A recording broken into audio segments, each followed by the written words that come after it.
All right, so I want to zoom in on this second key event in world history that has to be considered when you're building the biblical creation model, and if you want to try to properly interpret the physical evidence in the universe, and that is the flood.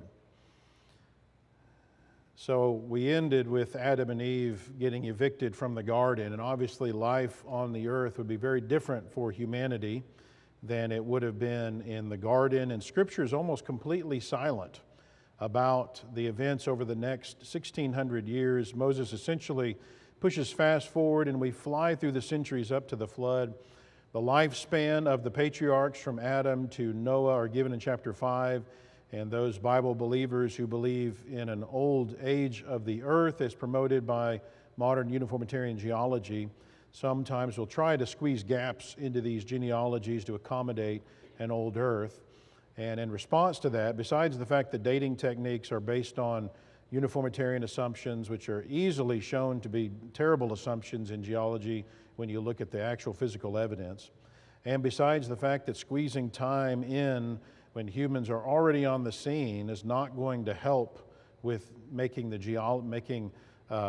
the Bible fit with the geologic column. We could talk about that.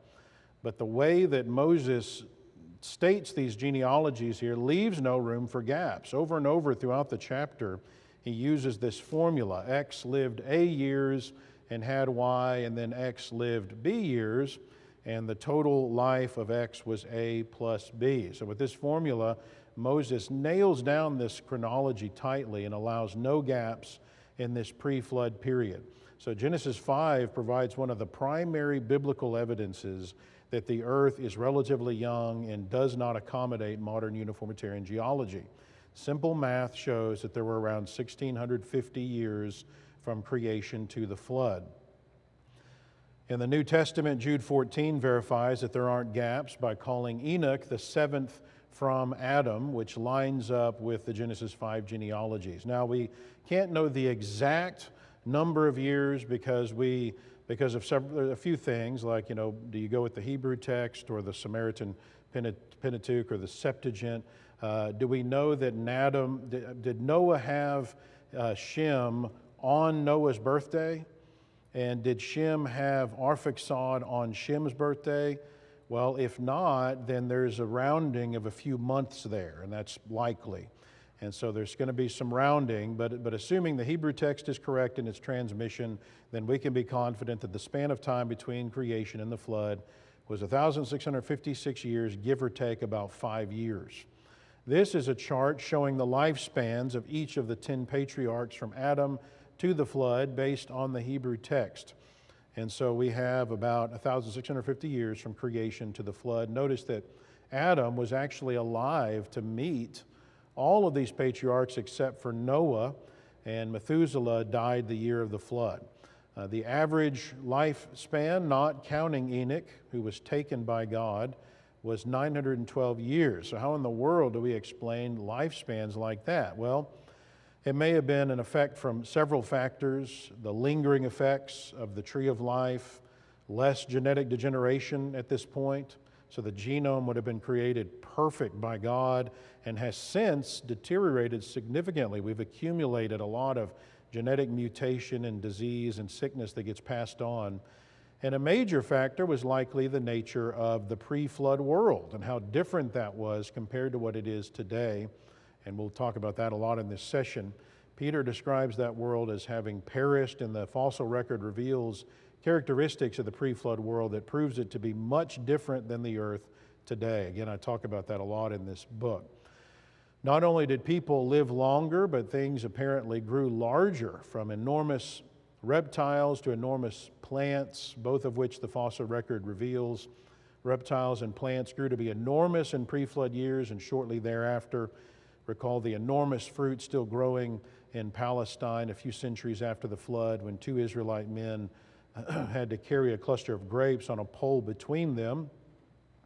Large reptiles of the pre-flood world, of course, were the dinosaurs like this Brachiosaurus on display at the British Natural History Museum, and I'm standing beside him down there for scale. Here's a plesiosaur. So a big marine reptile. Again, you can see me for scale there. Insects were huge as well. We have fossil evidence of dragonfly-like creatures with wingspans of over 2 feet, your Meganeura. And how about this one? These millipedes that were up to 7.5 feet long. I would run, or I would jump on the back of it and ride it. That'd be. Today we got 21% oxygen in the atmosphere, but there's evidence of much higher oxygen levels in the past, as high as 35% oxygen in the atmosphere, which would have helped promote health, life, longevity, and size. And what's more, besides plants and animals, we know humans of giant stature walked the earth and continued to for some time after the flood. We know that after the flood, they reached heights of at least 6 cubits in a span, or what scholars believe to be 9 feet 9 inches tall, which was Goliath. And then you had King Og that had an even bigger bed. So before the flood, humans may have been even capable of even greater height, and we'll talk about that in a later session. Other things you can draw from the text in this period of history, based on the genealogies of Genesis 5, you get a rough idea of how long people lived before the flood. You find out how much time there was from creation to the flood, and so with that information, you can get a rough estimate of how many people would have likely been on the earth by the flood based on certain reasonable assumptions. So if we assume that people lived 900 years on average, and women continued having children for roughly the first half of their lives as they do today, keeping in mind that they may have been able to have kids much longer, 800 years instead of 450 years. If they started having children at the conservative age of 25, and we assume that people live long enough to see all of their grandchildren, then, so they live 2 generations. So with those conservative assumptions in place, we see that there could have easily been 215 million people on the planet by the time of the flood, and likely many more. That's an extremely conservative estimate. Some commentators will estimate even higher. Genesis 4:26, the last verse of chapter 4, tells us that after Seth had Enosh, men began to call on the name of the Lord. Chapter 5 then gives the lineage of Seth and Enosh, the generations of individuals who were calling on the name of the Lord. But things gradually changed over that next 1,600 years. The reason for the flood given in the text is that every intent or intention, the ESV has, of the thought of man's heart was only evil continually. The cause of that wicked state on the earth is given in verses 1 and 2 of chapter 6. The sons of God, apparently those good people that are listed immediately prior to this chapter, who were calling on the name of the Lord, following God. So remember that the chapter divisions weren't in the original text. That was added later by people for convenience. So the good people began to notice beauty and prioritize that in their marital decisions. The good people began marrying the daughters of men, the worldly people, based on their physical beauty rather than spiritual beauty. And let that be a warning, young people, about the qualities you prioritize in your dating and marital decisions. Verse 3, notice the phrase, his days shall be 120 years, Genesis 6:3. Some take that to mean that God was setting a limit as to how long man would be able to live from then on. He wouldn't be able to live very long. You wouldn't be able to live 900 years anymore. There's going to be 120 year max. And that doesn't work for a few reasons. Number one, Albert Barnes, the commentator, made a good point that man in this verse is referring to the single race of man, not the plurality of individuals making up the human race. And so the 120 years would seem to be referring to the life of the whole race of man is going, the whole race of man is going to die in 120 years. Also, number two, man kept living beyond 120 years for centuries after that statement is made, according to the genealogies after the flood. Number three, it would be strange to arbitrarily select 120 years as the upper limit for life longevity and then deem that to be the punishment for wickedness. And number four, the whole point of this section is to show how God ultimately punished the world through the flood, not through that life maximum. And so the punishment being referred to, the 120 years, would seem to be related to the flood. So it makes more sense contextually to be saying, hey, man has gotten pretty bad. I'm not going to put up with it forever. My spirit won't strive with man forever, the text says. So I'm going to reach a breaking point here. I'm going to give you 120 years to get your life right. And so Noah, you better get to work. So incidentally, with that understanding, If you look closely at the text, you see that Noah is 500 when Shem, Ham, and Japheth are born, or at least when he begins to have them. They're not triplets. And then he's 600 when the flood comes. So that's not 120 years. And so from that, we gather that the statement here by God in verse 3 is made during the genealogies of Genesis 5 that are just before this verse. So God apparently made the decision to bring about the flood some 20 years before Noah has Shem, Ham, and Japheth. All right, God instructs Noah to build a boat 300 by 50 by 30 cubits, and according to scholars, that would translate to a football field and a half long, 75 feet wide, 45 feet tall. And that's assuming an 18-inch cubit. It actually is more likely that it was 20 to 21 inches. But according to scholars, that would translate to a football field and a half long, 75 feet wide, and again, 45 feet tall. He's told to make it out of this unknown wood called gopher wood. Put 3 levels in it, have rooms for the animals, cover it with pitch so it doesn't leak, put a door in the side of it. God tells him to install an opening. This is not exactly a window like we usually think of, but according to the underlying Hebrew, apparently an opening for light and possibly ventilation that might have gone around the top of the vessel and was a cubit in height. According to Genesis 8:13, a covering or awning of some sort is put over this opening as well, which was left until the end of this torrential rain period, and then Noah opens this window-like structure to see the state of things after that. God apparently brings the animals or sends them to Noah, the ones that he wants on the ark. Noah doesn't have to go hunt these down. So a male and female representative of the unclean kinds of animals, and according to chapter 7, 7 representatives of the clean kinds of animals. That's probably 7 individuals, not 7 pairs, but there is some disagreement on that. So again, these are representatives of kinds, not species. These are animals from the earth, including birds, creeping things, which would have included various reptiles, insects, and worms in some cases possibly. Noah also brings food for his family and the animals, and then after loading up, God himself shuts the door and the fireworks begin. That brings you right up to the flood. So again, the works of the Lord are great, studied by all who have pleasure in them. You know, the flood is one of the greatest works the Lord ever did, and the world has forgotten about the significance of this event. And the more I study it, the more I am in shock over what God did in this event. The Bible tells us only a few details of the flood. It occurred 4,000 to 6,000 years ago. It was global in its extent. It covered everything. The fountains of the deep broke up and water came from above. The mountains rose, the valleys sunk. It lasted essentially a year, and that's about it, and that's not a lot to work with.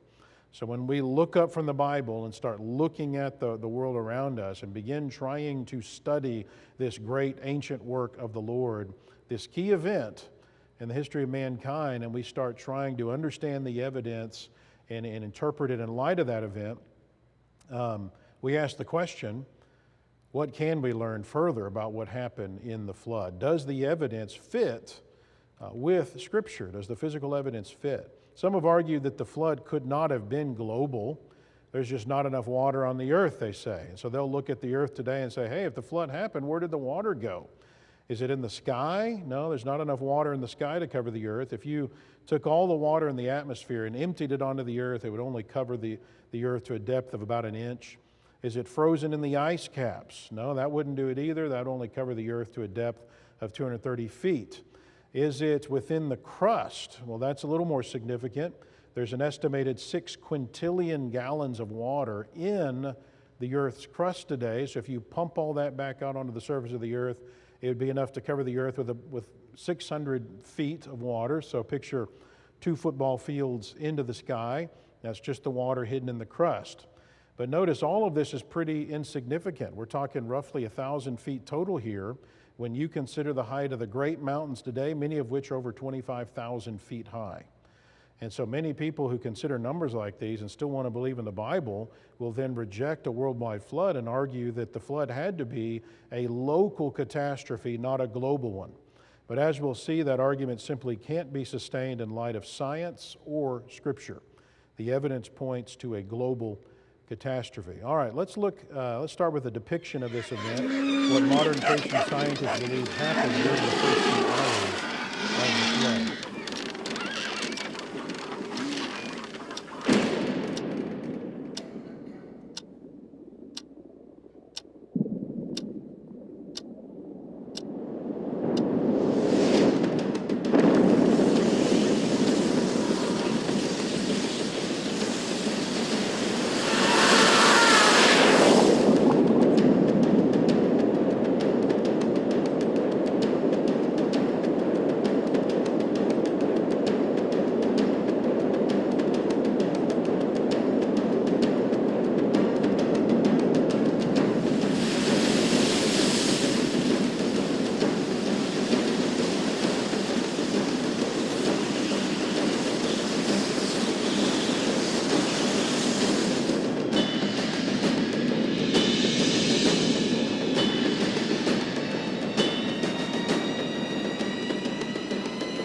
So modern creation science theorizes that much of the water in the flood came from the oceans and from below the earth, rather than the way we've kind of tended to always think about this, it being from the clouds above.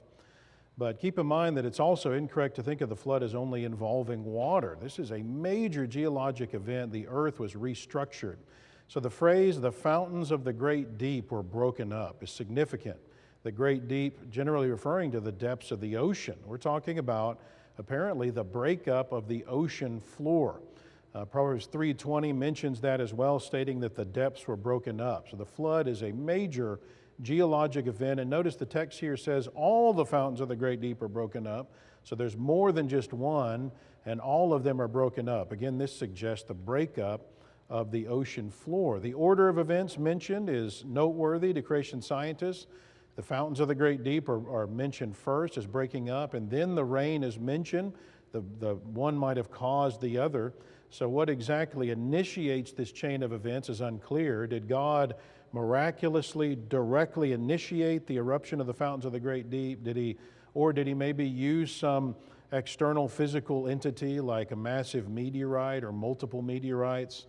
And interestingly, there is substantial amount of physical evidence that suggests a lot of meteorites struck the earth during what we understand to be the flood layer, rock layers. So secular geologists today tell us that there are roughly 200 acknowledged meteorite craters on the earth today that are verified as being from meteorites. Lots of others that are claimed to be, but there are roughly 200 that they understand these are clearly meteorite craters.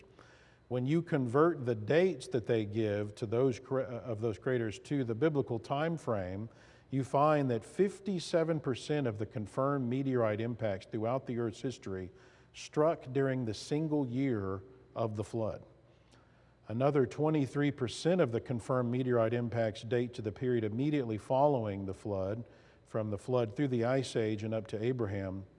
80% of all the known meteorite impacts occurred during the flood and during the following few centuries as the earth was finally, ultimately calming down. So, a lot of meteorite activity that seems to be associated with the flood event. So regardless, Christian geologists have tried to piece together what may have occurred after the flood began based on our understanding of geology today. So geologists have determined that the interior of the earth is comprised of a solid inner core, a liquid outer core, a mantle of predominantly solid rock, although the upper part does have some plasticity, and then you have the crust upon which we live. Now, looking at the surface, geologists have discovered that the surface of the earth is broken up into plates that move around very slowly today on the order of centimeters per year. And so the earth is like a big cracked egg, and the earth appears to be unique in that. We're the only known planet to have these plates. Well, creation geologists believe that the cracking of this egg, of the earth egg, may have occurred when the flood began. And there's actually several recent secular geology articles that have been published that suggest that plate tectonics may have been initiated by meteorite activity. So the model that describes the motion of the plates and the effects of that motion is called plate tectonics by secular geologists. Most geologic activity on the earth occurs along the margins of these plates as they move. So your earthquakes, your volcanoes, your mountain building, as these plates move relative to each other, we find that different things happen. Some transform, where they slide past one another. Some diverge, so they move apart, and then new material from the mantle comes up into the gap. And we see this at mid-ocean ridges, for example. Some converge, where they smash into each other. So if two continental plates converge, it forms mountains. And if a continental plate converges with an ocean plate, then the ocean plate will subduct. And so the ocean plate goes under the continental plate, starts diving into the mantle, and volcanoes form as that happens. So mountain building is extremely slow today because the plates are moving so slowly. And so it would take eons at today's rates to form the mountains. So if mountain forming is happening today at such slow rates, then how can creationists explain that evidence? How can that be harmonized with Scripture? Well, Let's think about plate tectonics and the movement of these plates that comprise the surface of the earth. From the movement of these plates, geologists are able to extrapolate backwards, reversing their current trajectory, and get an idea of their location in the past. And so you've probably heard of the supercontinent Pangaea, or again, the supercontinent that is thought to have preceded that, Rodinia. So plate tectonic theory is able to explain why, when the trajectory of the continents is reversed, they converge and fit together like a big puzzle that we call Pangaea. So plate tectonic theory explains why, when you form Pangaea, there's matching rock layers that cross these continents. In fact, there's matching mountain belts that go across these continents that are now separated by oceans, but which fit together when the supercontinent is put back together. The Appalachian Mountains of the eastern U.S. become the Caledonian Mountains of northern Europe when you put this back together. Plate tectonics explains why there's matching fossil distributions across these puzzle pieces of the continents that are again now separated, and many other things. It has great explanatory power, but as usual, modern naturalistic thinking is based on bad assumptions, mainly uniformitarianism. It's the idea that whatever you see going on today geologically, it's always gone on in that same way. So all the rates you see occurring today of movement and erosion, you assume it's always been that way throughout time. Cataclysmic events, which we don't witness today, like the flood, are assumed never to have happened. Okay, so if the continents are moving today on centimeters per year as fast as your fingernails grow, it's assumed they must have always moved that slowly, and therefore it must have taken eons for the continents to fit together like that.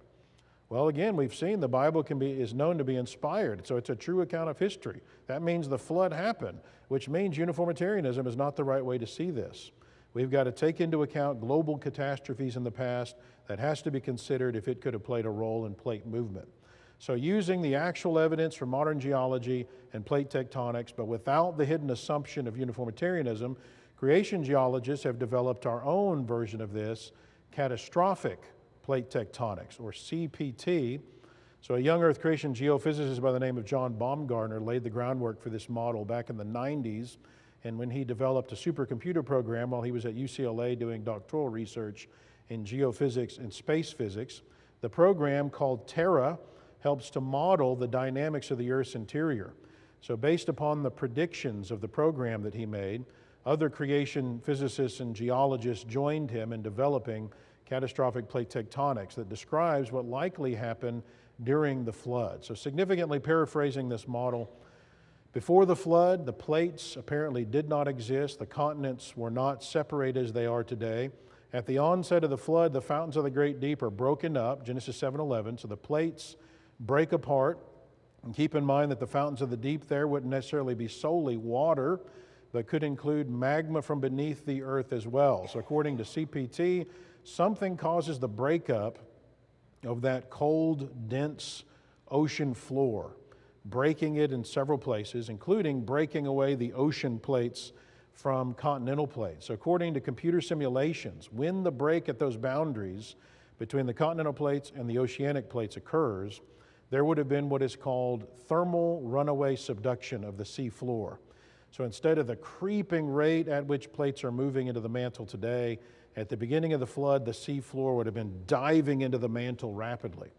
Well, in 1994, when this was being developed, creation scientists predicted, okay, if we're right about this, then the mantle was essentially overturned like a conveyor belt, and there should therefore be evidence of colder material still in the mantle, deep, like down at the base of the mantle, because this just happened a few thousand years ago. So there hasn't been enough time for all that subducted material to get recycled into the mantle and heated up. See, if uniformitarian plate tectonics is true, then this process today of how slow they're moving, it's always been extremely slow, and so there would have been plenty of time for any material that's going down, that's being subducted, to have heated up and then be recycled back into the mantle before it got very deep. So there shouldn't be enormous piles of colder ocean floor stuck down at the base of the mantle. Well, sure enough, technology got to the point where 3 years after that prediction, seismic images of the mantle's density structure verified the creationist prediction. and showed that there's evidence of enormous piles of colder material in the mantle piled up under these subduction zones at the base of the mantle, apparently remnants of the pre-flood ocean crust that piled up there. So this rapid diving would have caused the plates to move quickly on the order of meters per second instead of centimeters per year. So in other words, it's not continental drift, it's continental sprint going on. So the supercontinent breaks up, starts moving apart rapidly. That causes the rapid formation of mountains along the convergent zones across the earth as materials are piling up, as plates dive in or smash into each other, or as diving is going on. And so you picture this conveyor belt motion with the cold crust of the ocean floor diving into the mantle, and then hot mantle material is coming up then in the ocean floor, replacing that material. New ocean floor is being made. So what happens when that extra hot magma hits the cold ocean water? What would it do? Well, just throw some water on a campfire and see what happens. It's going to cause steam jets, and all across all of the divergent zones, most of which, or many of which, are in the ocean. So this would have caused intense rain around the globe as these geysers, which stretch for hundreds of miles all over the earth, are all erupting simultaneously, pumping water high up into the atmosphere, which would then come down from the heavens as rain. And then you've got added magma to the sea floor, which would displace water from the sea onto the land. So that hot material that's now replacing the colder moving material on the ocean floor would have been in an expanded state because it's less dense, because it's hotter, and therefore it's lighter.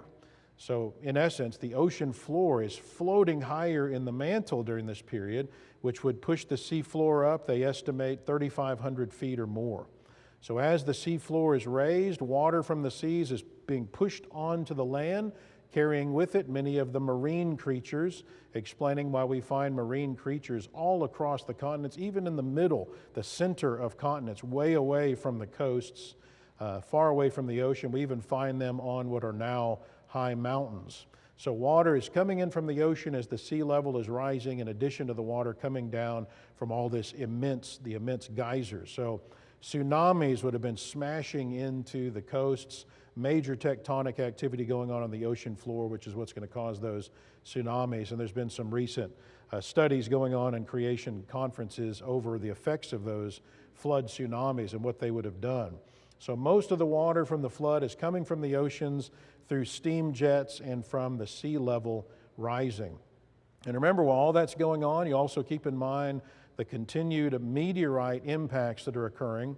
I found a simulation of what some secular geologists believe about the land configurations of the continents and their movements in the past. And the configurations and movements may well be correct, although it's happening much faster than they think, and much of the land would have been underwater while this movement is occurring, especially after about 5 months into the flood. So from this simulation, I took all of the known meteorite impacts from the flood and found where they struck the earth, and then added them to the simulation showing approximately when and where these meteorites would have struck during the flood. And we keep in mind that these are only the craters that have been discovered thus far, and obviously any meteorites that struck the ocean areas during the flood wouldn't leave craters so easily, which is why the verified meteorite craters are land craters. So in order to get a better idea of how many meteorites actually struck during the flood, you have to add quite a few more. So far, there's over 100 meteorite craters that have been found on land that correlate to the flood period, but 70% of the surface of the earth is in the ocean. So if we take what we know about the land and extrapolate to the ocean, then we have to add a good 230 or more meteorite impacts during the flood. So we're talking 330 to 400 meteorites that are smashing into the earth during the flood. So clearly meteorites are a significant part of what's going on. So let's look at Psalm 104. You covered it, the earth, with the deep as with a garment. The waters stood above the mountains. At your rebuke they fled.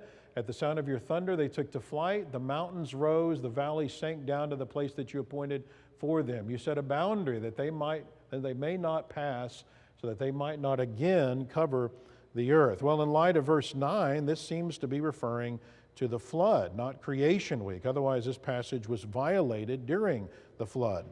But assuming this refers to the flood, it makes sense, because we would say that the high mountains are actually forming during the flood as these plates are smashing into each other at fast rates at these convergence and subduction zones. So due to the formation of the mountains during the flood, a boundary has been created where it is now impossible for there to be enough water to completely submerge the earth again, just like this passage indicates.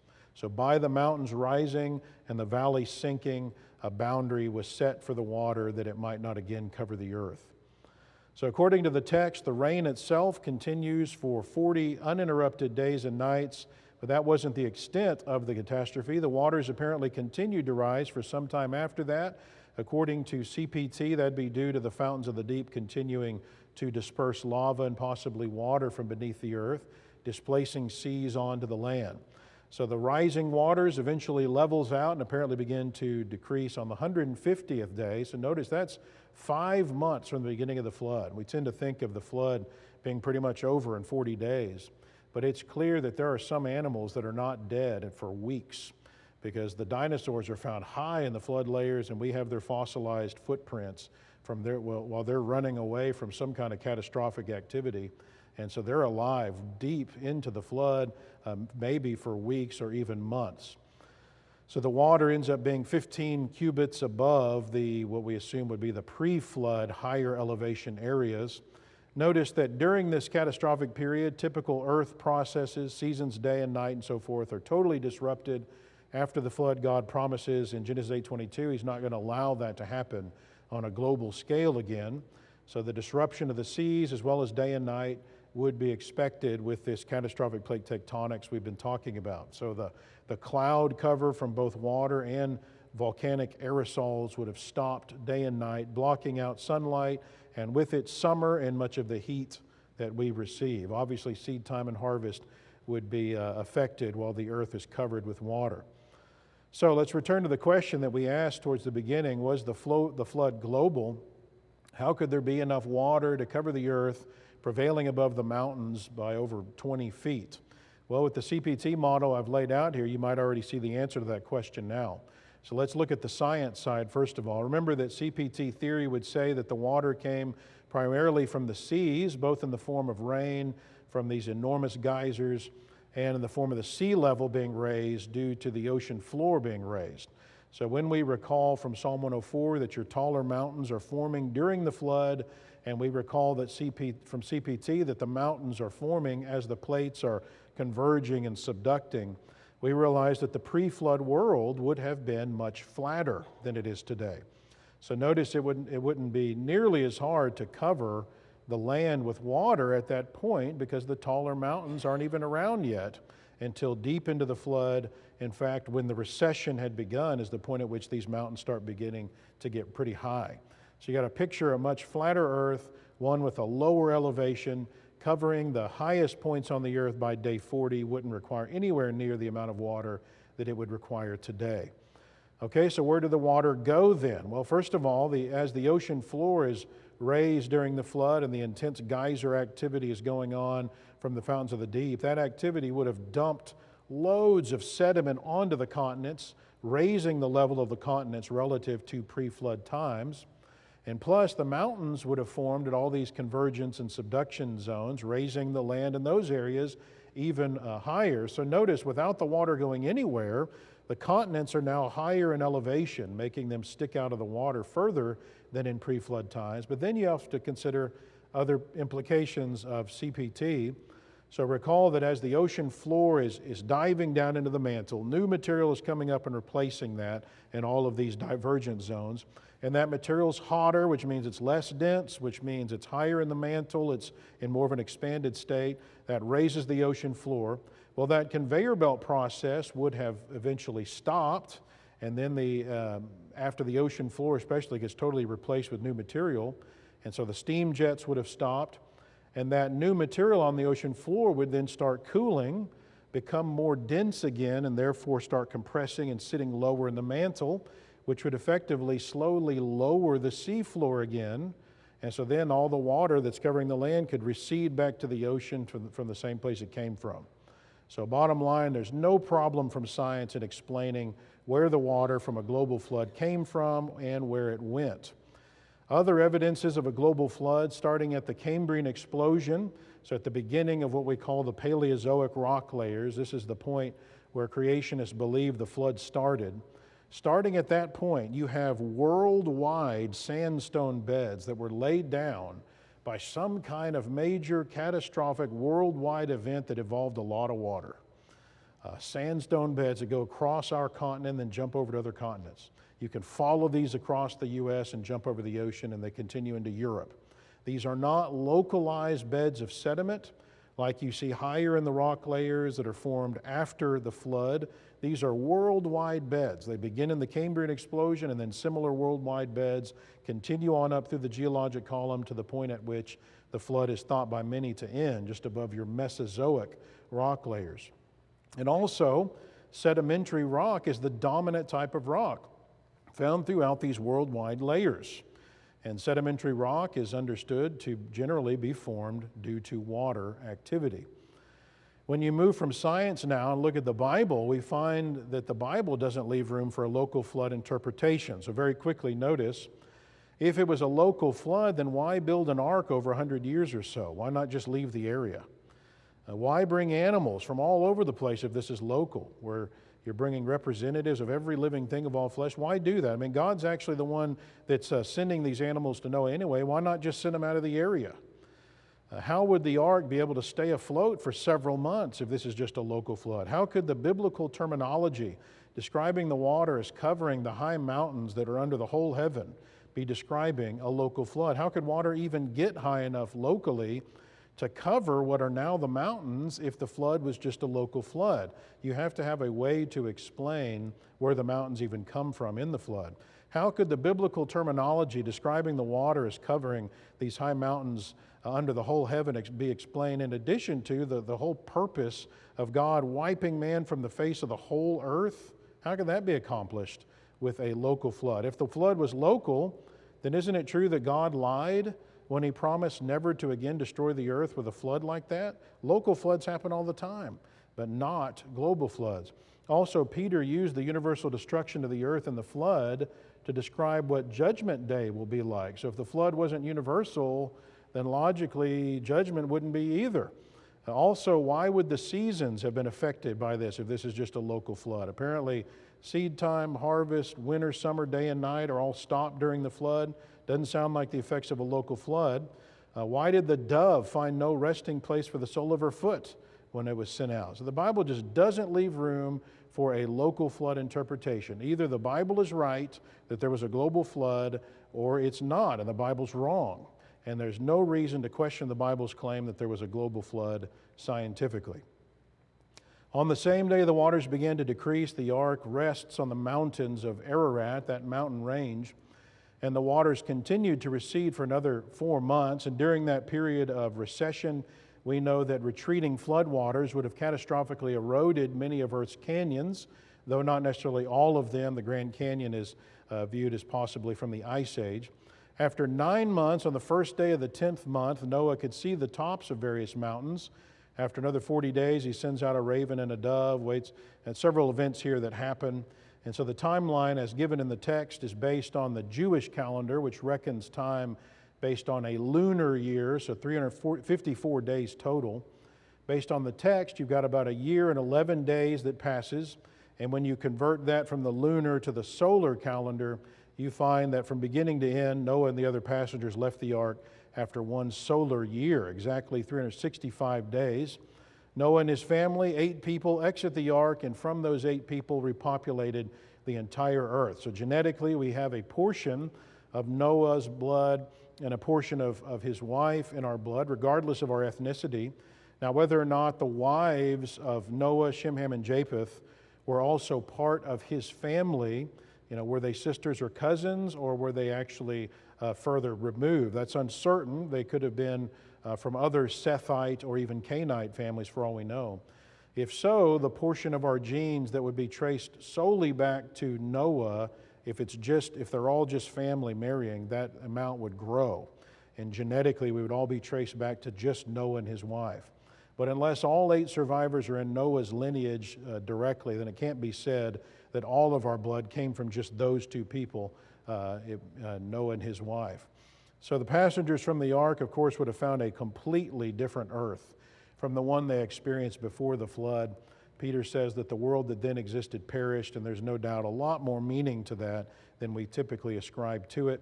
This chart gives the lifespans of the patriarchs as recorded in Genesis 5 and 11. Notice the approximate 900-year lifespan before the flood, with the exception of Enoch and Lamech. And then notice the gradual drop in lifespans after the flood. So the Genesis 11 genealogies, which pick up after the flood, aren't quite as clear-cut as the Genesis 5 genealogies, but this seems to provide some evidence for the fact that apparently something is significantly different about the earth after the flood has ended, likely due to environmental changes, radiation, and so forth. So size, health, life longevity begins to drop drastically, possibly in a proportional way to what was going on the earth as it's gradually calming down after the flood. As further evidence of the major change that apparently occurred, Genesis 9 verses 2 and 3 says that animals would begin to fear and dread humans, possibly indicating something different about the nature of animals. And then in verse 3, apparently linked with that statement about the animals, we have the first mention of God authorizing a carnivorous diet for humans, which would have certainly led, you would think, to animals fearing us a little bit more. So again, whether or not some humans were already eating meat before this is not known, but for sure, God authorizes it here. It's also unclear as to whether this is the point at which animals formally became carnivorous in a widespread way. Again, this isn't necessarily demanded by the text, and we have evidence of carnivorous behavior during the flood. Another example of how different the world was after the flood is your ice age, or your ice surge or ice advance, depending on which creation scientist you talk to. We find a lot of evidence on the earth that a large portion of the earth was once covered with ice. In fact, 30% of the land as opposed to about 10% today. We can observe glacier movement today, and we can see what happens as glaciers move. And from those observations, we can see that the glaciers of the north used to extend deep down into the northern hemisphere, into America and so forth. Parallel striations or scratches that are on rocks that extend over miles and miles of plains from glacier activity, from rocks and boulders that are in glaciers as they move. Faceted rocks that are worn flat from glacier movement, till and moraines that pile up around glaciers as they move. Secular geologists today believe there were multiple ice ages over millions of years, as many as 50, but there's lots of issues with the modern interpretation of the evidence for these ice ages. No single theory has been advanced that can explain all the evidence. Why, for example, were all of the animal extinctions only after the supposed last ice age, where you've got 167 entire genera of the larger mammals that disappear from the earth? Why are there all these what we call disharmonious associations, where you have warm area animals like hippos that are mixing with cold area animals like the woolly mammoths and reindeer? Why is there evidence of wet deserts, areas that are now desert but clearly went through a period of being lush and wet? And of course, the biggest issue that uniformitarians have, there is no known mechanism to even begin a single ice age, much less multiple ice ages. So how do you get one started? Well, this is a place where, once again, the creation model has provided a solid answer to the problem that shows problems with the uniformitarian mindset about this. In fact, the ice age would be predicted to follow the flood based on the CPT model, as I've showed you. It would be a necessary effect of the flood. The flood would have triggered the ice age. So modern creation science theorizes there weren't multiple ice ages. There was one single ice age. We call it more of an ice advance rather than an ice age, because we're just talking about a gradual buildup that only lasted about 700 years, with a peak at about the 500-year mark. So creation scientists would say that all of the evidence that secular meteorologists are using to argue for ice ages over millions of years fits into a single major ice age that lasted for only a few hundred years after the flood. Now, what would be needed to begin an ice age? Well, you might be tempted to think, well, it just needs to be colder. You need your winters to be colder, where you got more snow going on. But that would actually have the opposite effect, because whenever it's colder, it's also drier. So there's less moisture. And that gets at the root of why secular meteorologists can't figure out how to initiate one of these ice ages from a naturalistic perspective.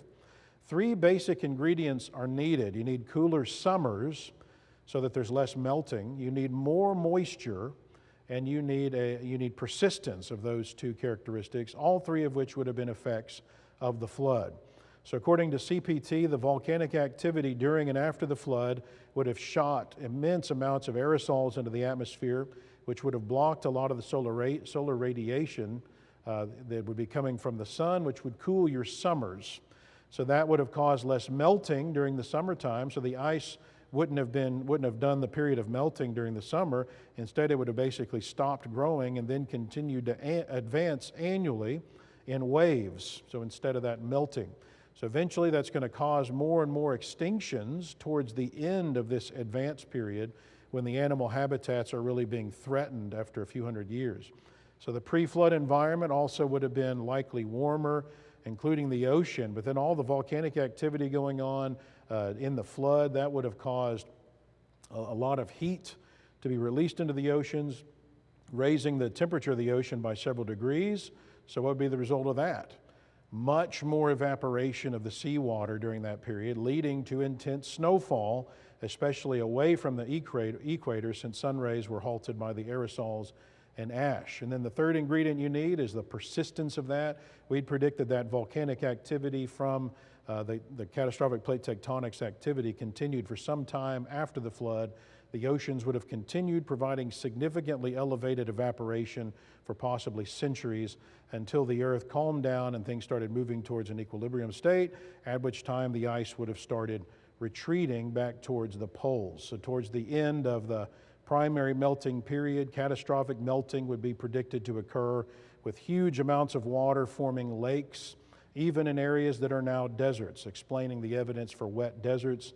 As the lakes grew from the melting, then many of those natural dams that were holding that water in these makeshift lakes would have breached, causing the rapid formation of many of the Earth's canyons in a very short amount of time. And this is acknowledged to occur when dams breach today.